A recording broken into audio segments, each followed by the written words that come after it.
Hey guys, Tomboy601, and today we have a review of the Meteor, one of the all-new event ships as part of the Retrofuturism event in this update. Today we'll go over the commander, show off an incredible game in it, and talk over its stats. So if that sounds good, let's go ahead and dive on in. And first things first, let's go ahead and go over the build with it. First, in the first slot, we are running aiming system mod 1, then we are running steering gears, then we are running concealment mod, and finally main battery mod 3.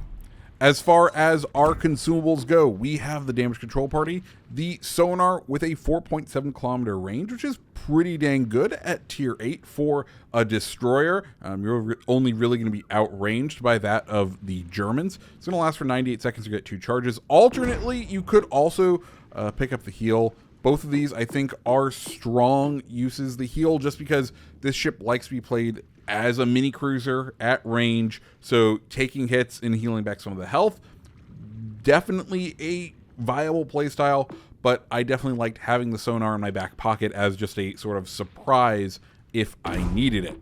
Then you have an engine boost, and finally 2 main battery reload boosters. As far as our commander goes, we are running the good old Vladimir Troibetsky. We have Vincent Morduff and William Sims as the inspirations, and then we have a full gunboat build on this thing. So Observe at Rage, Mortar, 1,000 cuts, Smoke on the Water, which, looking at it now, we could probably change it out for the engine boost cooldown time, but this is a build that's shared across a lot of the... Actually, why do we have this anyways? Smoke on the Water, and then finally Unstoppable.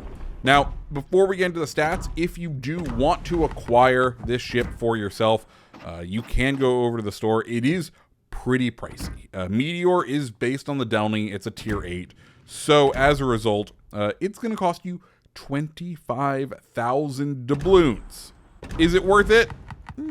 Probably not. It is quite strong, and if you enjoy the light cruiser playstyle as a destroyer, I think you'll enjoy this ship, but just be warned, it's a lot of money, and be smart about what you do. Anyways, let's get into the stats. Survivability, 28,200 hit points with an armor thickness between 12 and 50 millimeters. Let's go take a look at the armor. It's a Delny, so it is relatively well armored. You do have 19 millimeters up there. You have the 13 mils up there. And then you have a 50 millimeter little side plate right there, which, you know, can or probably won't help you much. Not like it has a citadel or anything like that. Anyways, let's get into the rest of the stats. Main guns, 3 2-barreled 130 millimeter guns with a firing range of 11.4 kilometers and a reload time of 4.3 seconds. 180 time on those guns, 14.1 seconds. HE shell damage, very, very small, 1,864 with a 6% chance to set fire. Remember, we have a ton of damage buffs built into this, and these aren't exactly big numbers. The big numbers, though, are the AP, 3,559. Absolutely massive amount of AP damage, which if you can get it to arm on the side of an enemy destroyer is just going to melt them. Torpedoes, 2 5-barreled 533 millimeter torps with a damage of 14,400, 8 kilometer range, and a 60 knot top speed. Pretty decent for Russian torps. Even with our terrible concealment, and we'll get to that, we're still able to stealth fire these things. The torpedo detectability is 1.3 kilometers and reload time in 110 seconds. Next up, AA. It's not fantastic. If you look, the outermost band is 46 damage, and it concentrates down to 3.1, but the big thing is the damage per second. Only 46 damage per second in that outer ring, and it's not like there's triple digits on any of the other amounts of damage per second, so don't expect to be shooting a ton of planes out of the sky. Maneuverability, top speed 43.5 knots with a turning radius of 760 meters and a rudder shift time of 4.5 seconds. Finally, we get on to the concealment. 6.8 kilometers. Yeah, we're in full-on cruiser territory with this thing. Mind you, once again, we did not build into any sort of concealment. So there is ways to definitely bring it down, but just want you to be warned that with a similar build on like an American destroyer, we'd be looking at like 6 kilometers. So be prepared to be very much spotted a lot of the time. Detectability by air, 3.6 kilometers, and detectability when firing in smoke, 2.9. So, with all of that said, let's go ahead and dive on into a game with the Meteor. So, welcome to Tears of the Desert, aka Tears of the Cruiser, which feels appropriate for this ship right here, the Meteor. Meteor is definitely something quite unique. So, if you don't get the base idea, basically what they've done is they've taken a Delny hull and they said, well, we can't have you have that good of HE. Instead, what we're going to do, we're going to give you Stellinium AP rounds that just hate every single thing put in front of them. And then, you know, maybe you could use a sonar as well for your regular go about DD hunting. And that's what they've done here to the Meteor.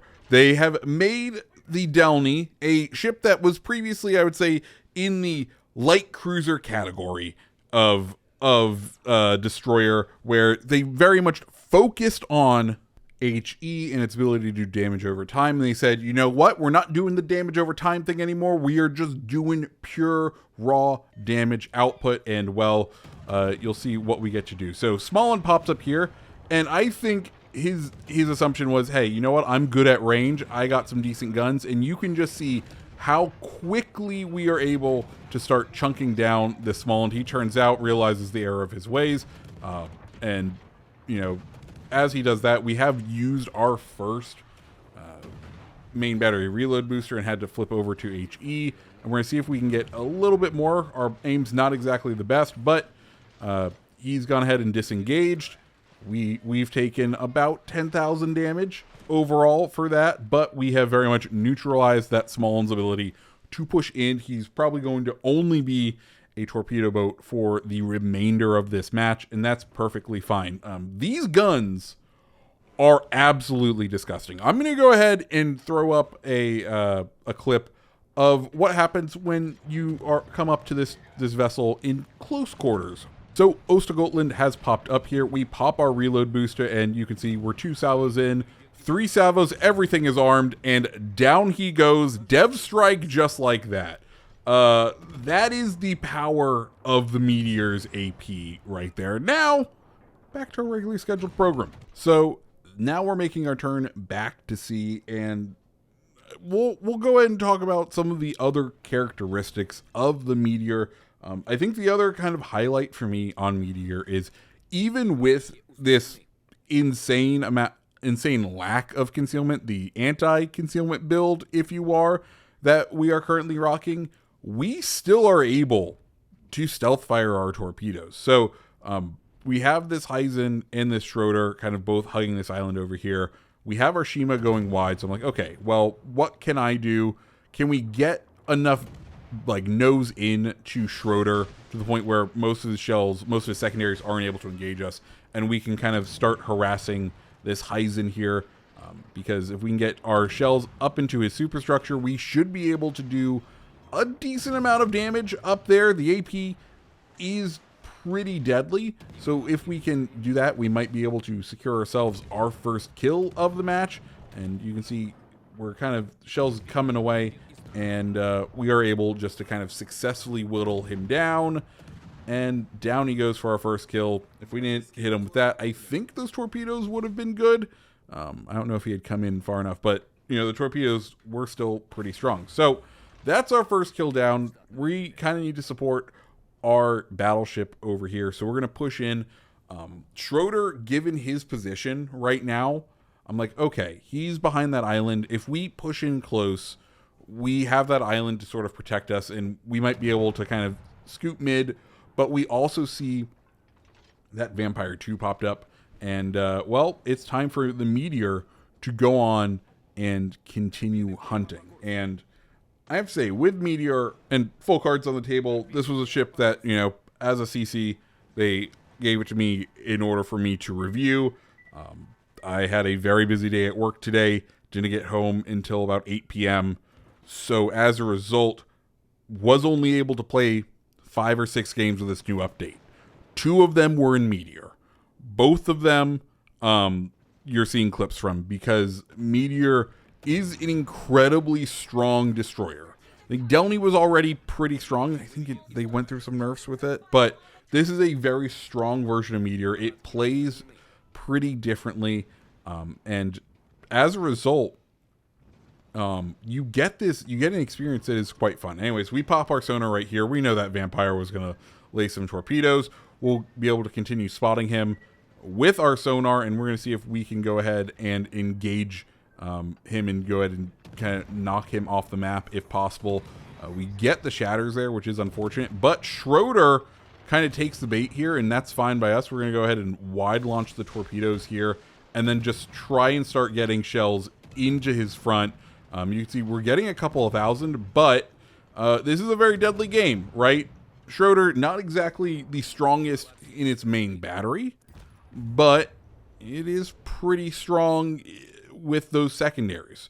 So we do want to avoid them. So we're going to start playing a good old game of what they call the ring around the rosy, as we kind of track and know where this guy is thanks to our sonar. But that small one we saw earlier pops up. We have the AP loaded. We get a couple of pens right there. We're going to see if we can continue to get these pens to go. He is able to hit us for a little bit more than I would like, so we're going to flip over to the HE just to get guaranteed damage, because his health is very low at this point. So if we can knock him off the match or knock him off the board, that's going to help us. Unfortunately, we do run aground here. I'm kind of keeping my eye on what Schroeder is doing. We have to kind of hit the reverse button, but we did pick up the small end kill right there. While we are here, we're just going to go ahead and get these free hits on Conqueror. Our 6% HE chance, fire chance, does end up proccing a fire there, which is surprising. And thankfully, our engine boost comes online, because if it didn't, I think Schroeder would have eaten our lunch, given just how close he is. But it's at this point, I think we realize, oh, he still hasn't been keeping an eye on us with sonar, but that trick has to be coming soon. But our torpedo is ready to go right here, so we'll go ahead and try to get around. Thankfully, our team is providing spotting on this Schroeder, and you know, if he commits right here, he might get hit, but he's popped his sonar. So it is time for us to continue this game of Ring Around the Rosie. You know, right now we only really have the Shima out on this flank at this time, but for us, you know, I think it's beneficial for us to burn the time of this Schroeder. As far as ships go, we are all tied up, but we have every single cap. So every minute we can play Ring Around the Rosie, we can prevent them from capping anything, is another minute of us getting a massive amount of points, making it so that we only need to survive to win. And speaking of surviving, oh boy, look at that health. We're not exactly in the best spot, but that's okay. I think at this point in the game, I had thought he had been running his sonar for a lot longer, so I was expecting it to come in. Thankfully, Conqueror right here absolutely whiffs those those HE shells. We go ahead and drop torps. We're like, okay, Schroeder's turning out. Gearing has popped up over here. Let's get this AP into gearing. That was originally meant for Conk. Beautiful salvo right there. If we can get another set to arm like that, we'll go ahead and knock gearing right off. Conk has hit us hard, but that's okay. We can go ahead, start getting distance between us and Conk and try and get some damage into him, chip him away. Our battleship hits him for a pretty decent amount, and hopefully we can go ahead and finish him off before any more shells. He goes ahead, runs aground, and we are going to turn and try to dodge. We take him out. Thankfully, we do end up dodging there. Schroeder must have been hit by a couple of Shima torps, because he is all but down, and there down he goes. And well, we are now at 4 kills, and there is 1 enemy ship left on the map, and you know what that means. It is Kraken hunting time. And that's exactly what we're going to do. While we set this up, I guess I'll give final thoughts on Meteor. I think this is a fun ship. I really enjoy it. Is it worth 25,000 doubloons? Mind you, You also get some points towards Hindenburg. No. It's very hard for me to go and recommend spending 25,000 doubloons on anything. So, you know, I think this is fun, but I would not recommend running out there and spending the hard-earned money on it. But hey, maybe if you really like the Russian destroyers, this sort of twist of AP focus compared to the normal HE focus of them is something that really draws you, and you want to spend that 25,000. You could justify it with, hey, we also get ship parks for the Hindenburg, and I really want the Hindenburg because Hindenburg's fun. Hey, you do you. Be a responsible adult. Understand your finances. Don't go in debt for this game. Anyways, Yamato is our last ship. He is all solo in a 4v1 situation. We are within torpedo launching range, and given that he is spotted, I think he understands that there is definitely a boat in his area, a destroyer in his area, and he wisely decides that it's time to hit reverse. That's fine. We'll go through an alternate strategy right here.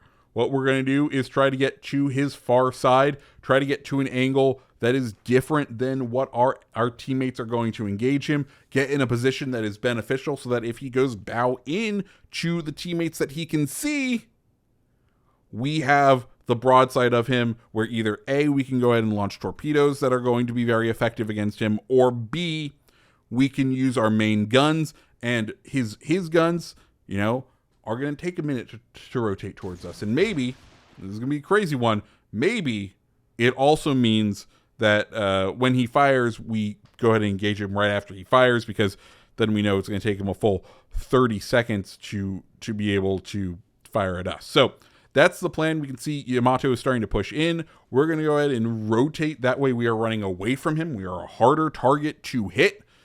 And we can see that those torpedoes look like they are going to be good. So right as they are about to hit him, we are going to go ahead and engage up into that superstructure, into that upper armor. You can get we get 2 torpedo hits right there, and now it is just a matter of, can we out DPM his turret traverse? And it's not looking good, but we manage it with the Kraken at the last second. And guys, that is the Meteor. Let me know what you think about it down below in the comments. If you liked the video, as always, hit the like button, hit the subscribe button, and I hope you have a fantastic rest of your day. See ya.